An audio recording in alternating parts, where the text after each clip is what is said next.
Hello everyone, welcome back to my YouTube channel. आशा करता हूँ हम सभी स्वस्थ होंगे। तो आज हम अपने नेक्स्ट जो कंप्यूटर के इंपॉर्टेंट क्वेश्चंस बनते हैं उनको डिस्कस कर लेते हैं। आज का हमारा फर्स्ट क्वेश्चन आ गया, कनेक्शन और a link to other document और a web page that content related information is called. यहाँ पे सिंपली बात करिए कि जब आप एक कनेक्शन देते हो या फिर एक लिंक देते हो किसी डॉक्यूमेंट को या फिर किसी वेब पेज को, या फिर कोई इससे रिलेटेड इंफॉर्मेशन होती है, उसको आप क्या बोलते हो?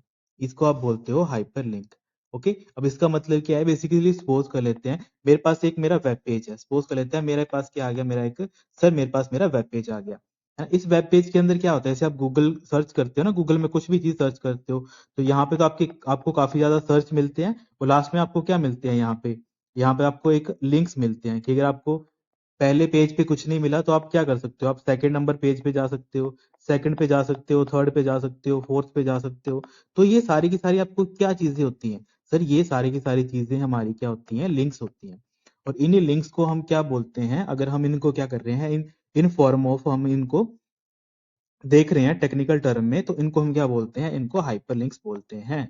बस कुछ नहीं है कि जो आप लिंक देते हो, जो नॉर्मल भाषा में हम लिंक बोलते हैं, या फिर कोई कनेक्शन देना। कनेक्शन किसको देते हैं? किसी डॉक्यूमेंट को, या कोई वेब पेज आ गया। और वेब पेज कौन सा होगा? जिसमें कोई ना कोई इन्फॉर्मेशन उसकी पड़ी होगी, है ना। जैसे गूगल का मान लेते हैं, गूगल में मैंने कुछ सर्च किया और यहाँ पे मुझे क्या मिला? एक पूरी की पूरी एक इन्फॉर्मेशन मिली। और इस इन्फॉर्मेशन में क्या होगा? बेसिकली कुछ लिंक्स होंगे, है ना। लिंक्स किसके होंगे? जैसे मान लेते हैं मैंने सपोज सर्च कर लिया व्हाट इज कंप्यूटर। मैंने गूगल में सर्च कर लिया व्हाट इज कंप्यूटर, है ना। तो यहाँ पे आ जाएगा मेरे पास, यहाँ पे लिखा हुआ इस जगह पे व्हाट इज कंप्यूटर। और यहाँ पे बाकी जगह क्या आ जाएंगे? यहाँ पे आप बताएंगे सर, यहाँ पे एक लिंक नंबर 1 आ जाएगा, यहाँ लिंक 2 आ जाएगा, यहाँ लिंक 3 आ जाएगा। और उस लिंक के ऊपर क्या लिखा होगा? जो मैंने चीज सर्च करी होगी कि व्हाट इज कंप्यूटर, यहाँ पे भी है, मिलेगा आपको। व्हाट इज कंप्यूटर आपको दूसरे नंबर लिंक पे भी मिलेगा, तीसरे नंबर लिंक पे भी मिलेगा। जैसे आप इस इनमें से किसी एक के ऊपर क्लिक करोगे तो होगा क्या? आप एक नए वेब पेज के ऊपर चले जाओगे और उस वेब पेज के अंदर क्या मिल जाएगी आपको? आपकी इंफॉर्मेशन। और आपने कौन सी इंफॉर्मेशन सर्च करी थी? सर हमने सर्च किया था व्हाट इज कंप्यूटर। तो व्हाट इज कंप्यूटर आपको कहाँ मिल जाएगा? यहाँ पे आपको वो लिखा हुआ मिल जाएगा। तो ये मतलब होता है क्या करने का? लिंक करने का। जब आप क्या करते हो, लिंकिंग की बात करते हो या फिर हाइपर लिंकिंग की बात करते हो, होता क्या है? जब आप किसी HTML पेज को किसी लिंक की हेल्प से मर्ज करते हो या फिर कनेक्ट करते हो, तब उस कंसेप्ट को हम बोलते हैं हाइपर लिंक। तो यहाँ पे सी हमारा राइट आंसर बन जाएगा।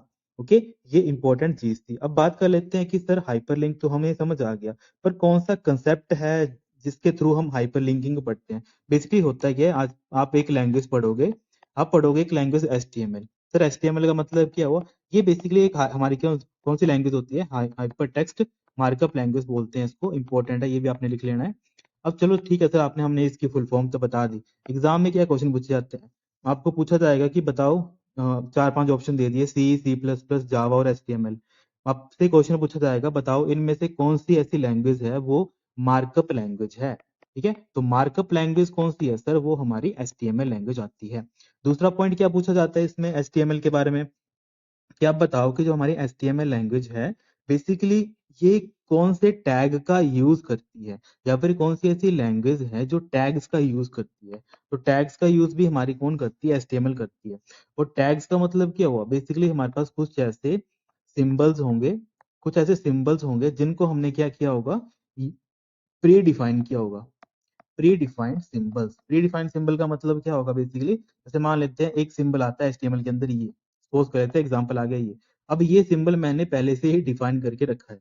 अब इस सिंबल को हम क्या बोलते हैं? इसको हम बोलते हैं सर एंकर टैग। अब एंकर टैग का मतलब क्या हुआ?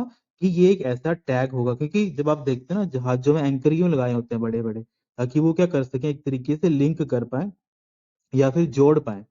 तो ये वही होता है लिंक करना, जोड़ना। एक जगह को दूसरी जगह से अगर मुझे जोड़ना है तो मुझे एक एंकर की जरूरत पड़ती है।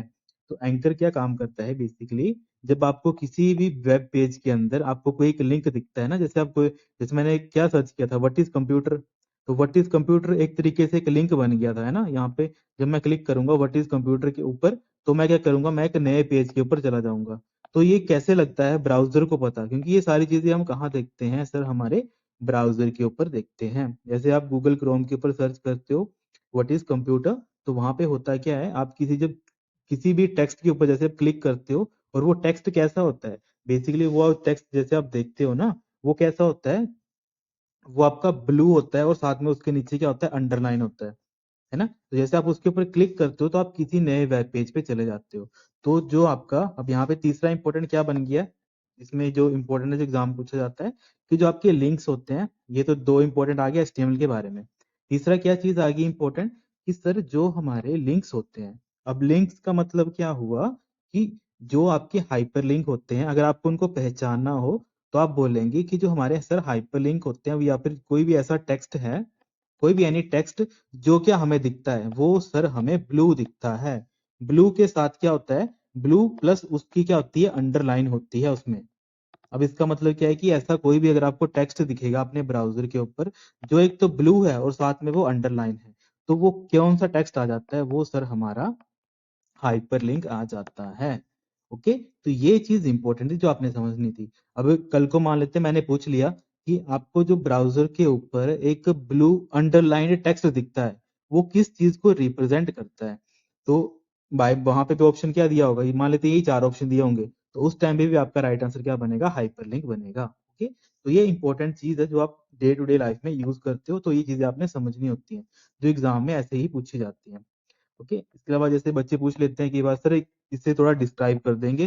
देखो होता क्या है, सपोज कर लेते हैं, यहाँ पे मैं चलो आपको थोड़ा ग्राफिकली बता देता हूँ। जैसे आप यहाँ मैंने सर्च किया यहाँ पे कंप्यूटर के बारे में, सपोज कर लेते हैं मैंने गूगल के ऊपर सर्च किया अपना कंप्यूटर के बारे में, सपोज कर लेते हैं।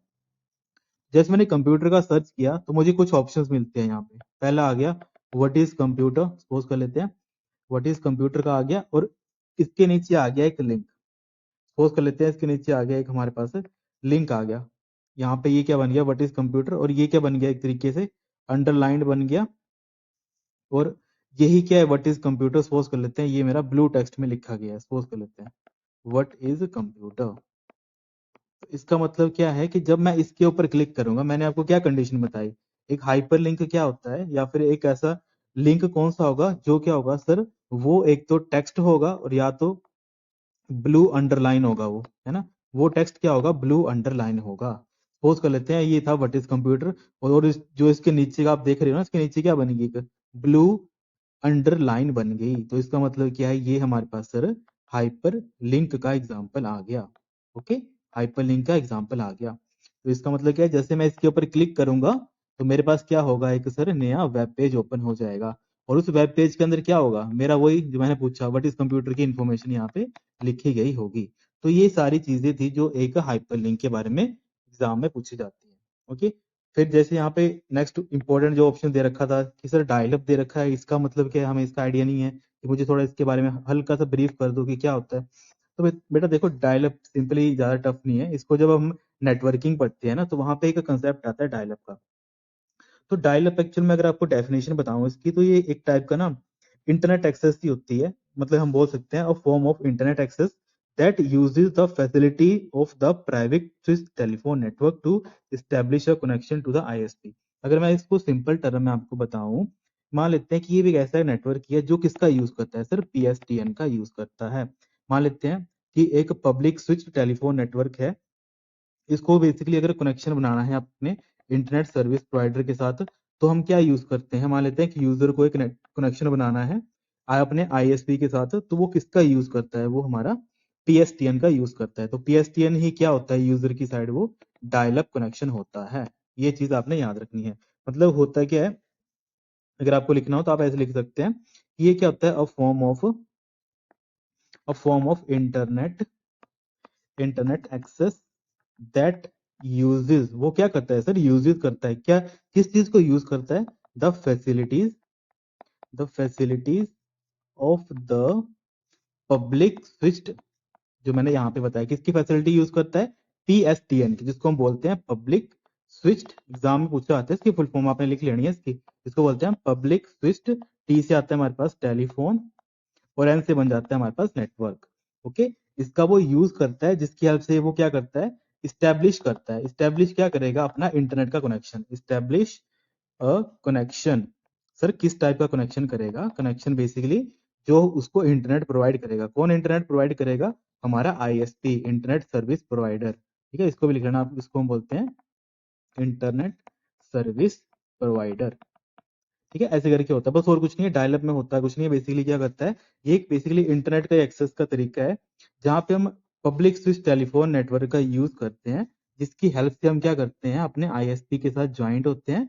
उसके बाद जो हमारा इंटरनेट है वो स्टार्ट हो जाता है काम करना, ऐसे करके था। क्योंकि ये पहले यूज किया जाता था, अभी एक तरीके से ज्यादा पॉपुलर नहीं है, क्योंकि अभी आजकल तो हमारे लेटेस्ट जो टेक्नोलॉजीज हैं उसमें तो डायरेक्टली हम कम्युनिकेट कर पाते हैं। ठीक है, तो यहाँ पे ये चीज इंपॉर्टेंट थी, तो आपने इसको नोट करके लिख लेना है। ओके, फिर जैसे यहाँ पे कुछ इंपॉर्टेंट अगर बात कर लेते हैं, जैसे ये देखा hyperlink connect the data user can follow the clicking और टैपिंग। तो ये कुछ ऐसी इंपॉर्टेंट टर्म्स थी जो खासकर एग्जाम में पूछी कम ही जाती हैं। बाकी जैसे इलेक्ट्रॉनिक कॉमर्स था, इलेक्ट्रॉनिक्स कॉमर्स के बारे में आप सभी को वैसे पता ही है, जहाँ पे एक चीज पूछी गई थी, मेरे को लास्ट टाइम याद आया, एग्जाम में पूछा गया था कि जब आप बाइंग करते हो, buying and selling of goods and services, ठीक है, buying and selling selling goods and service, ऐसे करके क्वेश्चन था। तो उसमें ये चीज पूछी गई थी, जब आप किसी चीज को बाय करते हो या फिर सेल करते हो with the help of internet, उसको आप क्या बोलते हो, with the help of internet. तो सर इसको हम बोलते हैं ई कॉमर्स, या फिर इसको हम क्या बोल देते हैं बेसिकली, कि जो हमारे पास इलेक्ट्रॉनिक कॉमर्स, ई कॉमर्स नहीं होगा तो इलेक्ट्रॉनिक, क्योंकि ई का मतलब क्या होता है, इलेक्ट्रॉनिक, इलेक्ट्रॉनिक कॉमर्स।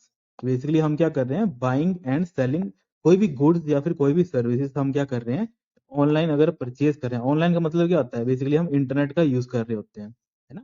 इसको हम क्या बोलते हैं, ई कॉमर्स बोलते हैं। तो ये चीज पूछी जाती थी एग्जाम में। तो जैसे आप सबसे ज्यादा यूज कर लेते हो, मान लेते हैं कोई बच्चा अमेजोन यूज कर रहा है कुछ चीज खरीदने के लिए, कोई फ्लिपकार्ट यूज कर रहा है, कोई मीशो यूज कर रहा है, तो बेसिकली आप उस टाइम पे क्या कर रहे होते हो, आप ई कॉमर्स की सहायता ले रहे होते हो। अब ई कॉमर्स का मतलब क्या होता है कि आप कोई ना कोई चीज परचेज कर रहे हो with the help of internet. ये चीज आपने याद रखनी है, अगर विदाउट इंटरनेट है तो वो ई कॉमर्स नहीं होगा, वो इंटरनेट का यूज तो करेगा ही, क्योंकि अगर आपके पास इंटरनेट नहीं होगा तो आप ई कॉमर्स का यूज नहीं कर सकते हो।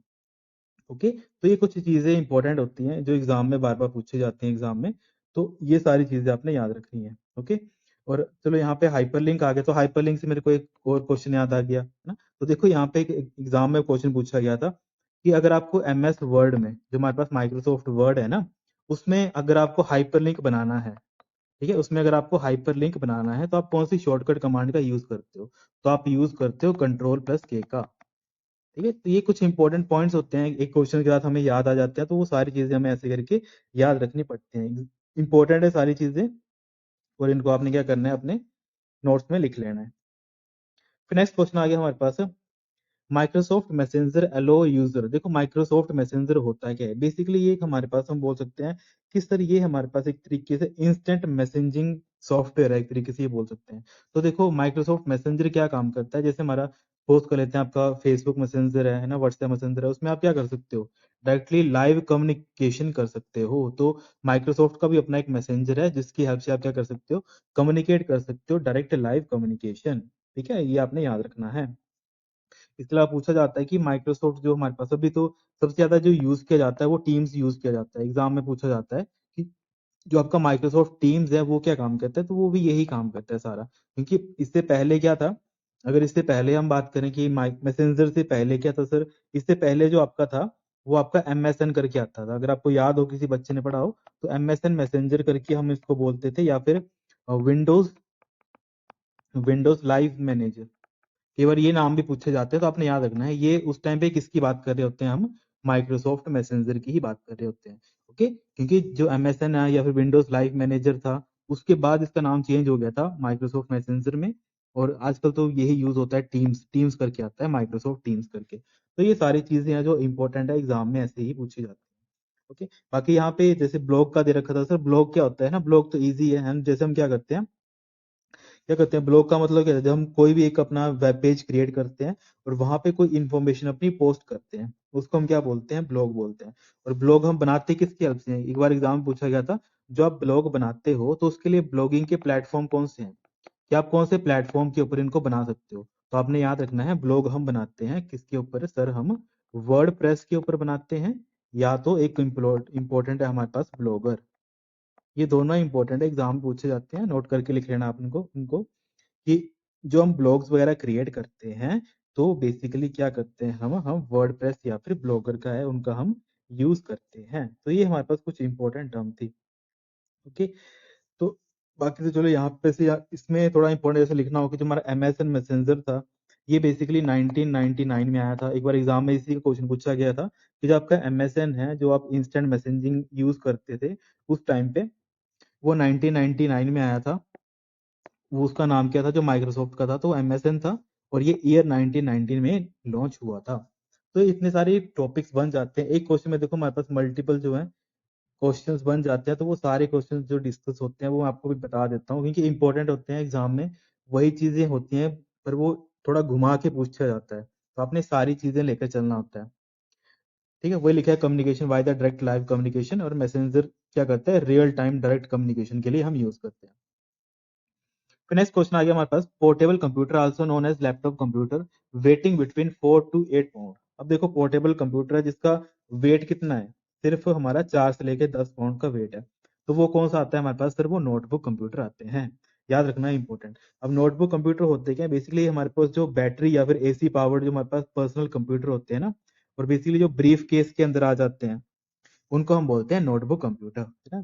तो जो हमारे पास नोटबुक कंप्यूटर जैसे आप सिंपल समझ सकते हैं कि जो हमारे लैपटॉप वगैरह होते हैं, तो वो भी एक टाइप के हम बोल सकते हैं, ये भी हमारे पास एक टाइप के नोटबुक कंप्यूटर आ गए। अगर आपको समझना है कि नोटबुक होते हैं तो आप सपोज कर लेते हैं कि एक टाइप का हमारे पास लैपटॉप है, क्योंकि लैपटॉप को आप इजी कैरी कर सकते हो, तो वो एक टाइप का हमारे कौन सा आता है, नोटबुक कंप्यूटर आता है। तो ये सारी चीजें जो है इसमें इंपॉर्टेंट है। फिर इंटरनेट जैसे पहले भी पूछा गया था, ये क्या होता है, बेसिकली ये ग्लोबल नेटवर्क होता है ना। ये पूछा जाता है, ये क्या होता है हमारे पास, ग्लोबल नेटवर्क। बेसिकली क्या होता है, global network of interconnected computer.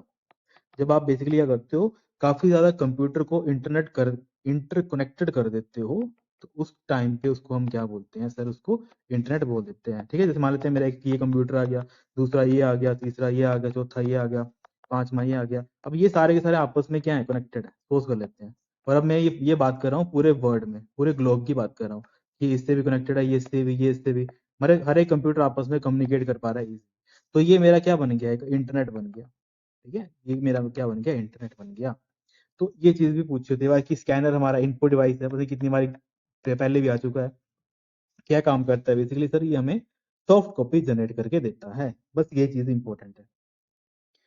ठीक है, अब यहाँ पे जैसे एक क्वेश्चन मेरे को एक और याद आ गया लैपटॉप के बारे में। जैसे एग्जाम में एक बार पूछा गया था कि जो आपके पास फर्स्ट लैपटॉप था, ठीक है, एग्जाम में एक बार पूछा गया था कि जो हमारा वर्ड का फर्स्ट लैपटॉप था, है ना, तो उसका जो क्रेडिट है वो किसको दिया जाता है, या फिर हम बोल सकते हैं जो हमारा वर्ड का फर्स्ट लैपटॉप था वो कौन था। तो आपने बोलना है सर वो हमारा ओसबोर्न था, और वो कब आया था, ये हमारा सर 1981 में आया था, है ना। ओसबोर्न वन करके इसका नाम था, एग्जैक्टली आई था या वन था ऐसे करके था। तो आपने इसको याद रखना है, ओसबोर्न वन, और 1981 में ये लॉन्च हुआ था। तो ये हमारा वर्ड का जो है फर्स्ट लैपटॉप था, जो एग्जाम में पूछा जाता है। इसके अलावा एक और टर्म याद आगे, जैसे वो हमारे पास वर्ड का फर्स्ट फर्स्ट क्या हमारे पास, माइक्रो प्रोसेसर। ये कौन था हमारे पास, इंटेल का 4004, और ये कितने बिट का था, ये हमारा 4 बिट का माइक्रो प्रोसेसर था। तो देखो ये एक क्वेश्चन के साथ हमारे मल्टीपल जो चीजें होती हैं वो क्लियर हो जाती हैं। तो ये सारी चीजें क्या करनी पड़ती हैं, आपको नोट करके लिख लेनी होती हैं। जैसे जैसे मैं करवा रहा हूँ आपको, इनको सभी को नोट करके लिख लेना है। फिर नेक्स्ट क्वेश्चन है, the main circuit board of a computer system. Basically हमारा सर्किट बोर्ड होता है ना किसी भी सिस्टम यूनिट का, उसको हम क्या बोलते हैं, उसको मदरबोर्ड बोलते हैं, है ना। तो यही चीज इंपॉर्टेंट है, ज्यादा टफ नहीं है, क्योंकि जो हमारे पास मेन पीसीबी होता है ना, आपको याद रखना है। अगर मैं कल को आपको बोल लूं कि कंप्यूटर का मेन पीसीबी क्या होता है, अब मेन पीसीबी सर, पीसीबी का मतलब मुझे समझ नहीं आया क्या होता है। देखो पीसीबी का मतलब होता है प्रिंटेड सर्किट बोर्ड। ठीक है, प्रिंटेड सर्किट बोर्ड। अब sir PCB printed circuit board का मतलब क्या होगा, देखो एक ऐसे मदरबोर्ड आपने देखा होगा, मदरबोर्ड के अंदर क्या होता है, यहाँ पे मान लेते हैं, यहाँ पे रैम आएगा, इस जगह पे रैम आएगा, यहाँ पे मान लेते हैं मेरा माइक्रो प्रोसेसर आएगा। ठीक है, यहाँ मान लेते हैं मेरी कैशे मेमोरी आएगी, सपोज कर लेते हैं। ओके, तो उसके अलावा यहाँ पे मान लेते हैं कि यहाँ पे मेरा नेटवर्क इंटरफेस कार्ड आएगा। तो ये सारी की सारी चीजों का एक क्या बनाया होता है, एक तरीके से ब्लूप्रिंट बनाया होता है। उसी ब्लूप्रिंट को हम क्या बोलते हैं, पीसीबी बोलते हैं। प्रिंटेड, क्योंकि मैंने क्या किया, प्रिंट किया, क्या किस चीज को प्रिंट किया, एक सर्किट को प्रिंट किया। और सर्किट क्या है, देखो ये आपस में कैसे कम्युनिकेट होंगे, कि कैशे से रैम कैसे कनेक्टेड होगा, मतलब मदर ये हमारा माइक्रोप्रोसेसर कैसे कनेक्टेड होगा। तो ये क्या पूरा का पूरा एक सर्किट बना होगा, और ये किसके ऊपर बनाया हमने, बोर्ड के ऊपर बनाया है, तभी इसका नाम क्या रख दिया, पीसीबी, प्रिंटेड सर्किट बोर्ड। और पीसीबी अगर मैं वैसे बोल लूं कि बताओ कि कंप्यूटर का मेन पीसीबी कौन है, तब आपने बताना है कि सर हमारा मदरबोर्ड क्या है हमारे पास, एक पीसीबी है कंप्यूटर का, इंपॉर्टेंट है ना, प्रिंटेड सर्किट बोर्ड। ओके। अब यार बाकी तो आपको मैंने चीजें ये सारी बताई दी थी कि ये काम क्या करता है, होल्ड करता है और अलाउ करता है कम्युनिकेशन किस किस के बीच में, जो डिफरेंट डिफरेंट हमारे पास इलेक्ट्रॉनिक कंपोनेंट्स होते हैं, उस उनके साथ क्या करते हैं, बेसिकली कम्युनिकेशन के लिए हम यूज करते हैं इसका, पीसीबी का या फिर मदर बोर्ड का हम क्या करते हैं, यूज करते हैं। ठीक है, तो बस यही यहाँ पे इंपॉर्टेंट है। बाकी उसके अलावा जैसे कुछ और ऑप्शन देख लेते हैं, जैसे यहाँ पे बी दे रखा था कंट्रोल यूनिट का, तो कंट्रोल यूनिट मैंने आपको बताया था क्या काम करता है। सर कंट्रोल यूनिट हमारा काम करता है बेसिकली कोऑर्डिनेशन करने का, है ना, बस यही चीज एग्जाम में पूछी जाती है कि कोऑर्डिनेशन करने का काम कौन करता है, बेसिकली हमारा कंट्रोल यूनिट वो काम करता है। बाकी रैम रैम एक है रैंडम एक्सेस मेमोरी, और ये हमारा सर प्राइमरी मेमोरी है। ओके, तो ये सारे कुछ इंपॉर्टेंट टर्म्स थी इसके रिगार्डिंग। फिर नेक्स्ट क्वेश्चन आ गया हमारे पास, where are you likely to find the embedded operating system. देखो जो हमारे एम्बेडेड ऑपरेटिंग सिस्टम होते हैं वो आपको कहाँ मिलते हैं, ये काफी इंपॉर्टेंट क्वेश्चन है और काफी अच्छा क्वेश्चन है। ये जो आपका पीडीए होता है वहां पे आपको देखने को मिलता है। देखो एम्बेडेड ऑपरेटिंग सिस्टम होते क्या है, बेसिकली एक ऐसे सॉफ्टवेयर डिजाइन होते हैं जो एक स्पेसिफिक पर्पस के लिए हम बनाते हैं। सपोज कर लेते हैं, जैसे मैंने आपको एग्जाम्पल पहले ही बताया था, जैसे मान लेते हैं आपके घर का जो वॉशिंग मशीन है, वॉशिंग मशीन का मैंने आपको एग्जाम्पल बताया था। तो वॉशिंग मशीन में क्या होता है, जैसे आप वॉशिंग मशीन देखते हो तो उसमें आपको एक सर्किट मिलता है, जैसे आप क्या करते हो, इससे आप स्पीड को कम ज्यादा करते हो, स्पीड को आपने बढ़ा दिया, किसी को कम कर दिया। और दूसरा क्या है, एक तरीके से आप इसकी ये कर सकते हो, इसको ऑन ऑफ कर सकते हो। सपोज कर लेते हैं ये इसमें फंक्शनैलिटीज है, तो जो आप स्पीड को क्या कर रहे हो, बढ़ा रहे हो, कम कर रहे हो, है ना, और इसमें क्या लगा होगा, एक इसकी चिप लगी होगी। अब मैं उनकी बात कर रहा हूँ जो डिजिटल होंगे, ये मत सोचना कि जो हम मतलब नॉर्मली उसको प्लग को घुमाते हैं और उसको स्पीड को कम ज्यादा करते हैं, टाइमर लगा देते हैं, वो सारी चीज बात नहीं कर रहा हूँ मैं बात कर रहा हूँ एक प्रॉपर जो हमारे जो महंगे वो आते हैं ना, महंगी वॉशिंग मशीन आती है, वहां पे पूरा का पूरा ऐसे दिया होता है सर्किट की, यहाँ से आप उसको ऑन करेंगे, है ना, यहाँ से आप इसकी स्पीड कंट्रोल करेंगे, यहाँ से आप इसका जो है स्पीड होगी क्या, एक तरीके से टाइमिंग होगी वो सेट करेंगे, है ना। तो यहाँ से मान लेते हैं कि किसी ने यहाँ पे प्रेस किया तो धीरे धीरे उसमें बढ़ा दिया, 5 मिनट कर दिया, 10 मिनट कर दिया। तो ये सारी की सारी चीजें जो डिजिटल, जैसे आप मोबाइल में यूज करते हैं ना, वैसे आप इसकी स्क्रीन यूज करोगे और क्या करोगे, उसको ऑपरेट करोगे। तो जो यहाँ पे एक तरीके से पीसीबी लगा होगा या फिर प्रिंटेड सर्किट बोर्ड लगा होगा, वो किस टाइप का होगा, वो हमारा सर एम्बेडेड होगा, है ना। इसका मतलब क्या है, वो किस टाइप का होगा, वो हमारा एम्बेडेड होगा। मतलब वो क्या काम करेगा, सिर्फ एक स्पेसिफिक काम ही करेगा, कि जो उसका पीसीबी होगा एम्बेडेड सिस्टम का या फिर एम्बेडेड ऑपरेटिंग सिस्टम का, वो सिर्फ और सिर्फ स्पेसिफिक पर्पस के लिए ही बनाया गया होगा। जैसे वॉशिंग मशीन का है, तो वो सिर्फ वॉशिंग मशीन का ही काम करेगा। इसको इससे मैं मान लेते हैं, इससे मैं मैथ की कैलकुलेशन नहीं करवा सकता हूँ, इसको मैं बोलूँ 2+2 कितना हुआ, ये मुझे नहीं बता पाएगा, क्योंकि इसको जब मैंने बनाया था या फिर इसको जब मैं एम्बेड किया था, वो एक मैंने स्पेशल काम के लिए ही इसको बनाया था। तो वैसे ही जो हमारे पीडीए होते हैं, पर्सनल डिजिटल असिस्टेंट, ये भी क्या करते हैं, किसी पर्सन का जो है एक तरीके से असिस्ट करने का काम करते हैं, या फिर हम बोल सकते हैं कि एक ऐसा डिवाइस होता है जो क्या करता है, बेसिकली एक पर्टिकुलर टास्क को ही परफॉर्म करने के लिए बनाया जाता है। ओके, तो ये इंपॉर्टेंट है, तो इसी का एग्जांपल आ गया हमारे पास एम्बेडेड सिस्टम। ओके, तो यहाँ पे बस ये इंपॉर्टेंट था,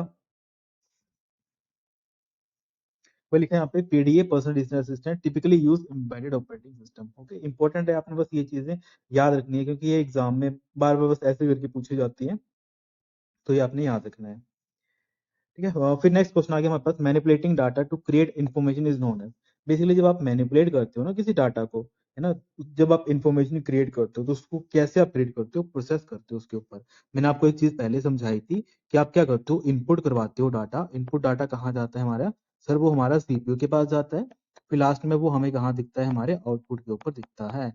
तो जब यहाँ पे इनपुट कोई डाटा जाता है, वो डाटा सीपीयू के पास जाता है, सीपीयू क्या करता है, सीपीयू उसको प्रोसेस करता है, और प्रोसेस होने के बाद आपको क्या देता है, वो इंफॉर्मेशन देता है। और इंफॉर्मेशन आपको कहाँ दिखती है, आपकी मॉनिटर स्क्रीन के ऊपर दिखती है। ठीक है, तो ऐसे करके आपने ये सारी चीजें याद रखनी है। तो वो लिखा है कि मैनिपुलेट डाटा, डाटा को आप क्या कर रहे हो, प्रोसेस कर रहे हो, जिससे वो इंफॉर्मेशन बनती है। क्योंकि बस उन्होंने यही पूछा पूछा था, मैनिपुलेट करने का मतलब क्या होता है, बेसिकली आप क्या कर रहे हो, उसमें प्रोसेसिंग कर रहे हो। तो बस वही है, तो यहाँ पे क्या बन जाएगा, सी हमारा राइट आंसर बन जाएगा। ओके, इंपॉर्टेंट है, ज्यादा टफ नहीं है। इसके अलावा जैसे यहाँ पे कुछ ऑप्शन दे रखे हैं, तो इंपॉर्टेंट जैसे यहाँ पे एनालिसिस का है, एनालिसिस का होता है क्या, बेसिकली आप क्या करते हो, जब किसी चीज को एनालाइज करते हो ना, उसको हम बोलते हैं एनालिसिस। मतलब इसको हम वैसे बोल सकते हैं कि बेसिकली क्या होता है, इंस्पेक्ट करना किसी चीज को, इंस्पेक्टिंग एंड मॉडलिंग, मैं कल को पूछ लूँ कि inspecting and modelling to discover data to discover useful information, useful information, तो उसको आप क्या बोलेंगे सर? उसको हम एनालिसिस बोलेंगे। बेसिकली मैं क्या कर रहा हूँ? इंस्पेक्ट कर रहा हूँ, साथ में क्या कर रहा हूँ? मॉडलिंग कर रहा हूँ। किस चीज के लिए? डिस्कवर यूजफुल इंफॉर्मेशन, की डाटा में से मेरे पास क्या क्या यूजफुल इंफॉर्मेशन आ सकती है, उसको मैं इंस्पेक्ट कर रहा हूँ और साथ ही साथ उसके जो है मॉडल्स तैयार कर रहा हूँ, उसको हम बोलते हैं एनालिसिस। ये बेसिकली आप तब पढ़ोगे जब आप एआई वगैरह पढ़ते हो ना, उस टाइम पे ये सारी चीजें पूछी जाती हैं।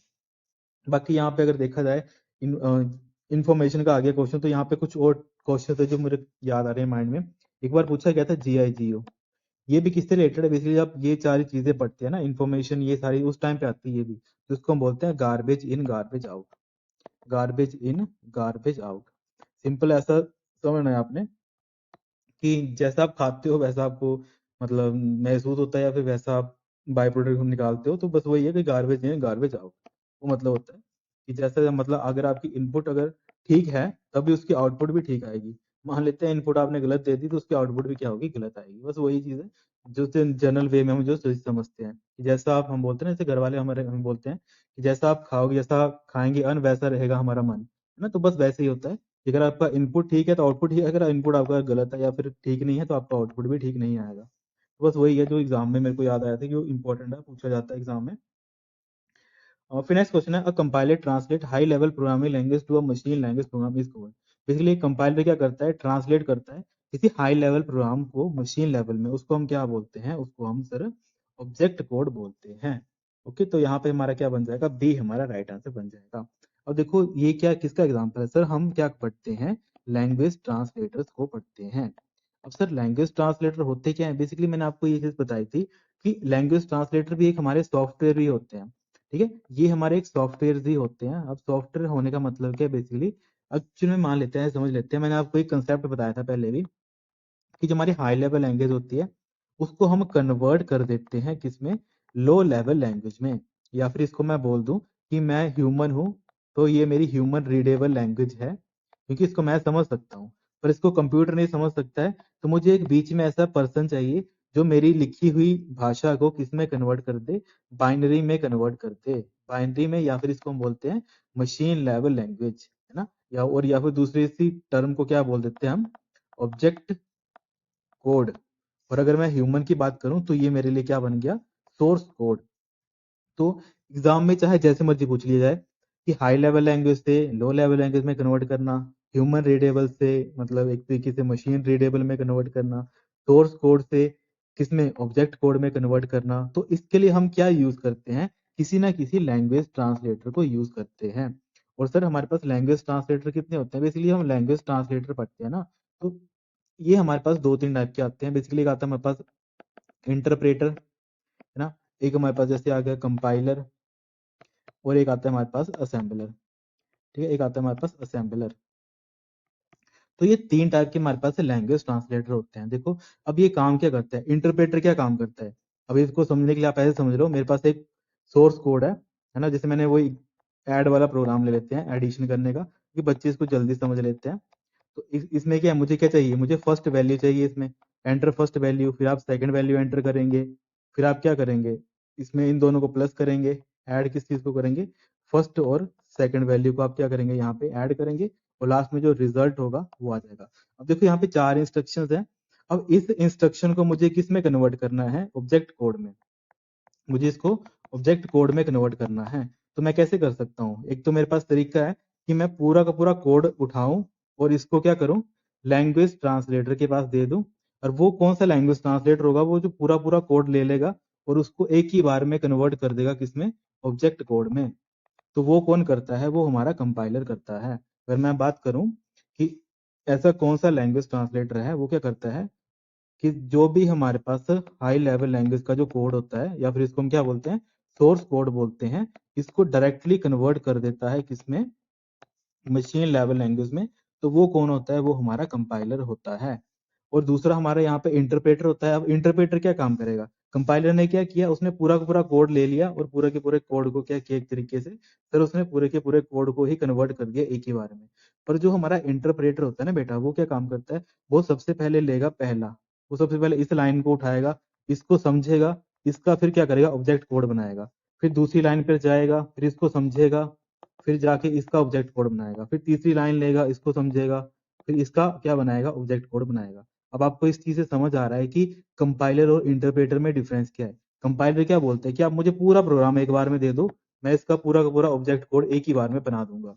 पर इंटरप्रेटर वो बोलता है कि नहीं, मुझे आप पहली लाइन दो, जितनी लाइंस है वो लाइन बाय लाइन एग्जीक्यूशन करता है। सिंपल इसका बोलने का मतलब है कि पहली लाइन मुझे दो, मैं उसका ऑब्जेक्ट कोड बनाऊंगा, फिर दूसरी दो, फिर उसका बनाऊंगा, फिर तीसरी दो, फिर उसका बनाऊंगा, फिर चौथी दो, फिर चौथी का बनाऊंगा। ठीक है, तो ये ऐसे करके जो है इंटरप्रेटर काम करता है। काम दोनों का यही है, मशीन लेवल लैंग्वेज को किस में कन्वर्ट करता है basically, sorry, high level language को किस में कन्वर्ट करता है, वो मशीन लेवल लैंग्वेज में या फिर लो लेवल लैंग्वेज में कन्वर्ट करता है। तो ये था हमारा पूरा का पूरा लैंग्वेज ट्रांसलेटर के बारे में, है ना। तो ये सारी चीजें हैं जो एग्जाम में पूछी जाती हैं। जैसे यहाँ पे एक असेंबलर रह गया, कि सर असेंबलर क्या होता है, उसको थोड़ा ब्रीफ कर दे। बेसिकली होता है कि जब आप एक असेंबली लैंग्वेज पढ़ते हो, ठीक है, असेंबली लैंग्वेज जब आप पढ़ते हो, तो असेंबली लैंग्वेज को आप क्या करते हो, उसको भी अगर आपको कन्वर्ट करना होता है किसमें, मशीन लेवल लैंग्वेज में, है ना। उसके लिए आप एक बीच में एक सॉफ्टवेयर यूज करते हो या फिर एक प्रोग्राम यूज करते हो, उस प्रोग्राम का नाम आता है असेंबलर। तो असेंबलर भी क्या है, एक लैंग्वेज ट्रांसलेटर है। जो जैसे मान लेते हैं आप ऐसे लिख रहे हो ना, ऐड 2,3, तो जो इस टाइप की लैंग्वेज होती है, इसी लैंग्वेज को हम बोलते हैं असेंबली लैंग्वेज। तो असेंबली लैंग्वेज को किस में कन्वर्ट करना, 0101 की फॉर्म में, 0101 की फॉर्म में, मतलब मशीन लेवल लैंग्वेज में या फिर ऑब्जेक्ट कोड में कन्वर्ट करना, वो कौन करता है, वो असेंबलर करता है। तो ये हमारे तीन क्या थे हमारे पास, लैंग्वेज ट्रांसलेटर। तो आई होप ये आपको सारी चीज समझ आ गई होगी कि हाई लेवल लैंग्वेज से कन्वर्ट करना लो लेवल लैंग्वेज में, और वो मैंने कंडीशंस बता दी कि कोई लाइन बाय लाइन करेगा तो वो इंटरप्रेटर होगा, अगर वो पूरा पूरा कोड है उसको पूरे को लेकर चला जाएगा, जैसे यहाँ पे मान लेते हैं हाई लेवल लैंग्वेज उसने पूरा कोड लिया और उसको कन्वर्ट कर दिया लो लेवल लैंग्वेज में, तो यहाँ पे मैं आपसे पूछूं कि कौन सा लैंग्वेज ट्रांसलेटर, तो आप बताएंगे सर वो कंपाइलर है। कि कंपाइलर एक ऐसा सॉफ्टवेयर होता है, वो क्या करता है, सारे के सारे सोर्स कोड को एक ही टाइम पे अपने पास ले जाता है और उसको उसी के बाद क्या कर देता है, उसका डायरेक्टली उसका ऑब्जेक्ट कोड क्रिएट कर देता है। तो यहाँ पे ये इंपॉर्टेंट था, आपने इसको नोट करके लिख लेना है। फिर नेक्स्ट क्वेश्चन आ गया, what contain the computer BIOS and maintain its data with the use of battery for periods when the system is power down. Okay, तो यहाँ पे देखो काफी अच्छा क्वेश्चन है, एग्जाम में भी पूछा जाता है ऐसा क्वेश्चन। होता क्या है बेसिकली, कि जब आपका सिस्टम है एक तरीके से ना, मान लेते हैं कि जो आपका सिस्टम की जो डाटा है या फिर उसकी जो बैटरी है बेसिकली वो खत्म हो गई, बिल्कुल डाउन हो गई है, फिर भी काफी टाइम तक ना जो आपका बायोस होता है उसमें उसका जो डाटा होता है वो वैसा का वैसा ही रहता है। ठीक है, मान लेते हैं उसमें कोई जैसे दिक्कत आती है, जैसे मान लेते हैं मेरे पास एक कंप्यूटर है, सपोज कर लेते हैं, इस कंप्यूटर में जो मेरे पास एक कंपोनेंट आता है सीमोस। ठीक है, वैसे मैंने यहाँ पे राइट आंसर बताता हूँ, इसका राइट आंसर है सीमोस। अब देखो ये समझा देता हूँ होता क्या है, एक में मेरे पास सीमोस है, दूसरे कंप्यूटर में मेरे पास क्या है, सीमोस था, पर वो क्या हो गया सर, खराब हो गया है। एक में मेरे पास ठीक है सीमोस, दूसरे में सीमोस खराब है। अब मैंने क्या किया, मान लेते हैं, सपोज कर लेते हैं आज तारीख आ गई, सपोज कर लेते हैं 4 फरवरी। ठीक है, मान लेते हैं 4 फरवरी आ गई हमारे पास आज, और यहाँ पे भी कितनी आ गई, 4 फरवरी आ गई। अब होता क्या है, मान लेते हैं ये खराब हो गया, अब ये भी 4 तारीख को चल रहा है और ये दूसरा मेरे पास खराब हो गया। अब होगा क्या, जैसे मैं इसको कंप्यूटर को बंद कर दूंगा, ऑफ कर दूंगा, और इसको भी मैं क्या कर दूंगा, ऑफ कर दूंगा, मतलब स्विच ऑफ कर दिया मैंने अपने कंप्यूटर्स को, शट डाउन कर दिया, टोटली ये बंद हो गया। अब मैं इसको जब 5 तारीख को आके फिर से ऑन करूंगा दोबारा से, 5 तारीख 2026, इसको मैं दोबारा से ऑन करूंगा सिस्टम को, तो आप देखोगे यहाँ पे आपकी डेट और टाइम चेंज होगी। जो आपका डेट और जो टाइम होगा ना, वो आपका क्या हो गया, चेंज हो गया होगा। क्योंकि जैसे हम होता है और दूसरा जो जिसमें सीमोस ठीक होगा, उसमें डेट और टाइम ऑटोमेटिकली कितनी आ जाएगी यहाँ पे, 5/2/2026। क्यों आ जाएगी, क्योंकि जो उसकी बैटरी थी वो काम कर रही थी, है ना। तो जैसे उसकी बैटरी काम कर रही थी, तो जो एक तरीके से सिस्टम की अपनी बेसिक चीजें हैं वो वैसी की वैसी एज इट इज डिस्प्ले हो जाती हैं, मतलब वो वर्क करती रहती हैं। तो जैसे ही सीमोस खराब होता है, तो सबसे पहले आपको ये दिखता है कि डेट और टाइम वो हो क्या रहा है, हर बार क्या होता है, वो चेंज होता रहता है। तो वो किसकी वजह से होता है, बेसिकली जो आपकी सीमोस बैटरी होती है ना, वो डेड हो गई होती है, जिसकी जो लाइफ स्पैन है वो खत्म हो गया होता है। तो उसके बाद क्या करना पड़ता है, अगर आपको इस प्रॉब्लम को रिजोल्व करना है, तो आपको एक नई सीमोस बैटरी डालनी पड़ेगी, है ना। तो बाकी जब आप सिस्टम ऑन भी करोगे तब भी आपको एरर आ जाएगा कि आपका जो सीमोस की बैटरी है वो क्या हो गई है, एक तरीके से एक्सपायर हो गई है, तो काइंडली इसको आप क्या करें, रिप्लेस कर लें। ओके, तो ये सारी चीजें आती हैं जब आप प्रैक्टिकल चीजें समझते हो ना, तो उस टाइम पे ये सारी काम आती हैं। जब आप कंटेन करते हो, मतलब वही क्वेश्चन पूछा था, प्रैक्टिकल क्वेश्चन है कि बेसिकली जब आप कंप्यूटर के बायोस को, कंप्यूटर क्या करता है बेसिकली, उसका बायोस है या फिर उसका जो अंदर बायोस के अंदर कुछ डाटा पड़ा है, वो काफी लंबे समय तक चलता रहता है। मतलब जब तक आप सिस्टम आपका बंद भी हो गया, तब भी उसके अंदर का जो डाटा है वो वैसा का वैसा ही रहता है और अपने हिसाब से अपडेट होता रहता है। तो वो किसकी हेल्प से होता है बेसिकली, वो सीमोस की हेल्प से होता है। मतलब डाटा रिटेन रहता है उसमें, है ना। तो ये कुछ चीजें हैं जो एग्जाम में पूछी जाती हैं, प्रैक्टिकल चीजें हैं सारी की सारी। और इसकी फुल फॉर्म पूछी जाती है, वो लिख लेनी है आपने। इसको बोलते हैं हम complementary complementary metal oxide semiconductor. ठीक है, एक तो ये चीज एग्जाम में पूछी जाती है। बाकी पूछा जाता है कि ये होता क्या है। बेसिकली हम बोल सकते हैं कि हमारे पास small amount of volatile memory क्या होती है मदरबोर्ड की। ओके, हम इसको बोल देते हैं, ऐसे सपोज कर लेते हैं, इसको आप बोलेंगे ये आगे हमारे पास small amount of volatile memory on motherboard. ठीक है, तो ये कुछ चीजें होती है जो एग्जाम में ऐसे करके पूछी जाती हैं। बाकी इसका मेन ऑब्जेक्टिव क्या होता है सीमोस का, बेसिकली जो आपकी बायोस की सेटिंग होती है ना, मैं जो मैंने आपको समझा दिया वो भी आप लिख सकते हो यहाँ पे, क्योंकि मैंने आपको इजी वे में समझाया। पर एग्जाम में ऐसा पूछा जाएगा कि आप बताओ ऐसा कौन सा कंपोनेंट है जो क्या करता है, स्टोर करता है बायोस की सेटिंग को, है ना। तो आपने बताना है कि उसका राइट आंसर क्या है सर, हमारा सीमोस। तो आपने लिखना है नोट्स में अपने, stores the BIOS setting.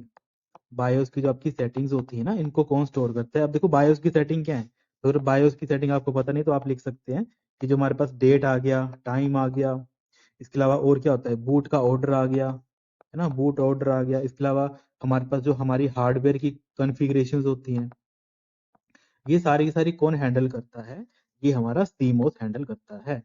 Okay, तो ये चीज आपने याद रखनी है, इंपॉर्टेंट है ये सारी की सारी चीज। ये सारे इसके फंक्शंस हैं जो एग्जाम में पूछे जाते हैं। ओके,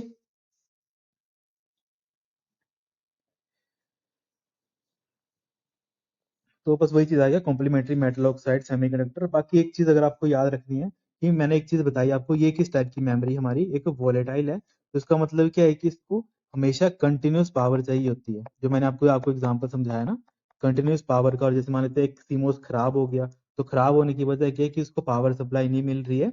इसका मतलब क्या है कि कल जैसे मैं अपना सिस्टम ऑन करूंगा तो मुझे एग्जैक्ट डेट नहीं बताएगा, वो मुझे कोई और ही डेट बता देगा, खराब डेट। पर जो मेरा सिमोस ठीक वर्क कर रहा होगा या फिर उसको बैटरी सप्लाई अच्छी मिल रही होगी, इसका मतलब क्या है कि जो मेरा सिमोस है वो इजिली, मतलब एक तरीके से उसको पावर अप मिल रहा है। तो बोल सकते हैं कि जो आपका सीमोस होता है बेसिकली क्या करता है, इसको कंटिन्यूअसली पावर चाहिए होती है। और इसके लिए हम क्या यूज करते हैं सर, हम इसके लिए हम सीमोस की एक अपनी बैटरी होती है, उसका हम यूज करते हैं। और एक बार एग्जाम में पूछा गया था कि आप बताओ कि जो सीमोस की जो कॉइन सेल बैटरी होती है, मतलब एक सिक्के की तरह होती है बैटरी, एक छोटी सी, ठीक है, इसको हम कॉइन सेल बैटरी भी बोलते हैं। तो जो कॉइन सेल बैटरी है बेसिकली उसका मॉडल नंबर क्या होता है या फिर उसको हम किस टेक्निकल टर्म में बोला जाता है, तो आपने बताना है। उसको बोलते हैं CR2032। ठीक है, ये इसका टेक्निकल नाम होता है सीमोस बैटरी का। तो ये इंपॉर्टेंट चीज है, वो आपने याद रखनी है, एग्जाम में ये चीजें पूछी जाती है। और ये क्या हैंडल करता है बेसिकली, बायोस को अपने अंदर स्टोर करने का काम करता है हमारा सीमोस।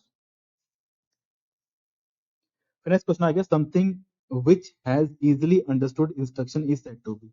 इसको हम क्या बोलते हैं, है ना। बेसिकली क्या होता है जब हम क्या करते हैं, एक ऐसी टर्म होती है जो इजिली अंडरस्टैंड कर लेती है या फिर इजिली अंडरस्टूड हो जाती है इंस्ट्रक्शंस की, उसको हम क्या बोलते हैं, यूजर फ्रेंडली, है ना।